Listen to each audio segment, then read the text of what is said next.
Joys are the practice of discerning joy in any moment, accessible to anyone, particularly during difficult times. In another sentence, practice observing microjoys. Microjoys are not called micro because they are small, but because they are easily accessible. Noticing the rare sound of a bird chirping outside of your loud city window.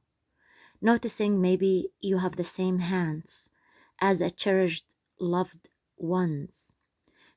Paying attention to the details and acknowledge the miraculous nature of every day. Maybe a place, an old grocery shop that brings joys and memories. The author narrates the story of Polka Dot's glass.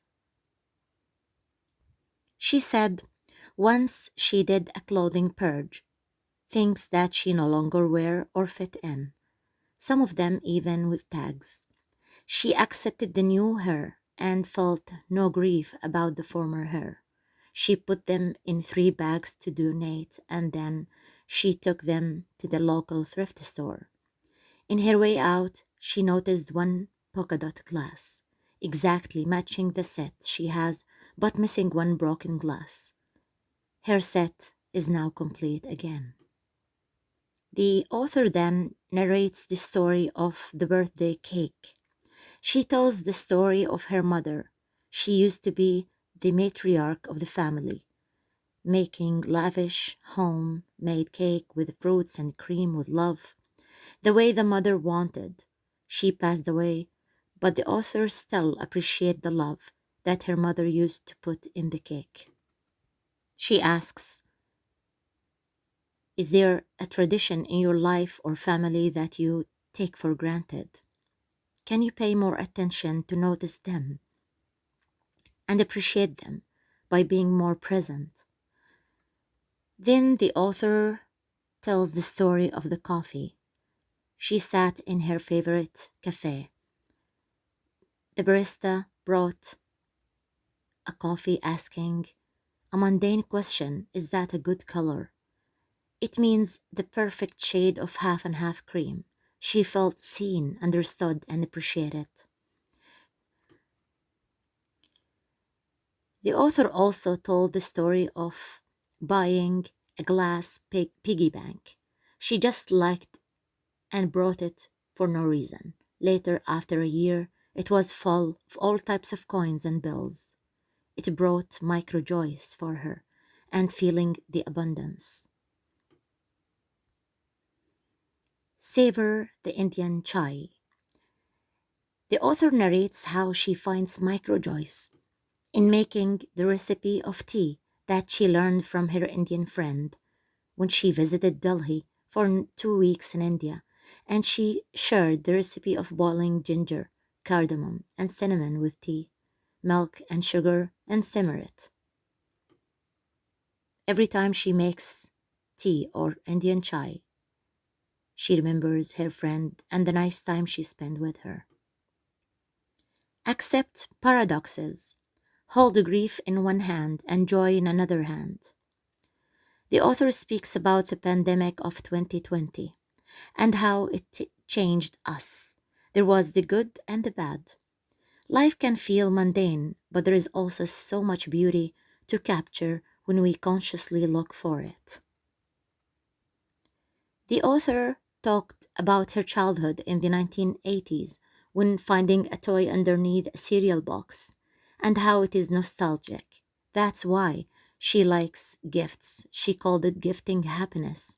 Either give or receive gifts and appreciate the effort the other person did to think about it. She describes it as interconnected of joys. Thoughtful gifts are tiny acts of kindness and generosity. They are not dictated by money. They could be found, reused, or reshared. Find pleasures in everything. Keep a list of delights to remind you that the world is still a beautiful place.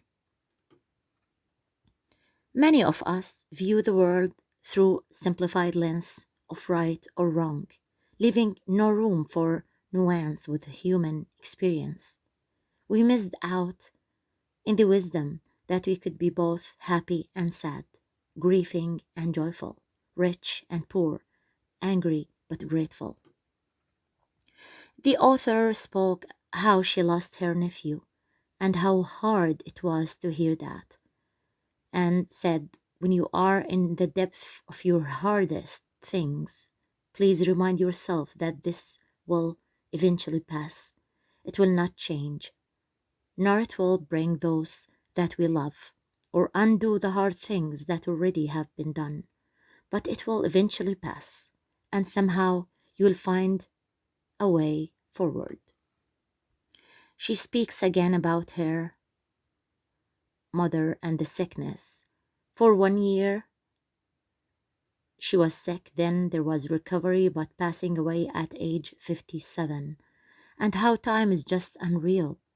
And losing loved ones is what matter, and more important than all materialistic things.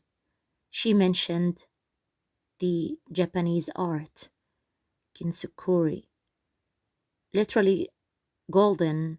The word kin means golden, and the word sugi means repair. In another expression, they call it kintsugi. Kintsugi is the process of repairing ceramics, traditionally with lacquer and gold, leaving a gold seam where the cracks were. This technique consists in joining fragments and giving them a new, more refined aspect. It gives a new piece of art from broken imperfections. It embraces imperfections and resilience. And when we lose beloved ones, we will never be the same, but we will be resilient and courageous. We will be not the same. After a clear talk about her mom, the author talked about meeting Era, which is her husband later on. She talked about finding Microjoys in a sudden cat pet, about a chat with a friend, about a random guy who used to say, "How are you?" She talked about her papa, who passed away when she was 28. She learned from him few things like accept things that you can't change, and how that gave her freedom. She learned that everything has purpose, finding humor and micro joys in many things. Create something out of nothing. She mentioned German, the German word Freudenfreude, which means being happy for someone else's joy or success. What a beautiful expression. It's the opposite of Schadenfreude, which means taking pleasure from someone's misfortune. But she embraces the word Freudenfreude, and it's how much it's beautiful to wish others the same joy or success you wish for yourself. By this, I come to the end of the book summary of Microjoys by Cindie Spiegel, and this is Tube. I hope you like my video.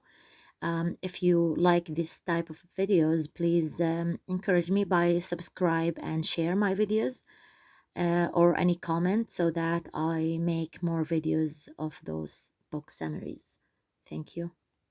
And please subscribe to my other channel if you are speaking the Arabic language. I have the same concept of the channel itself, but narrated in Arabic. So if you're interested, please subscribe to both channels. Thank you.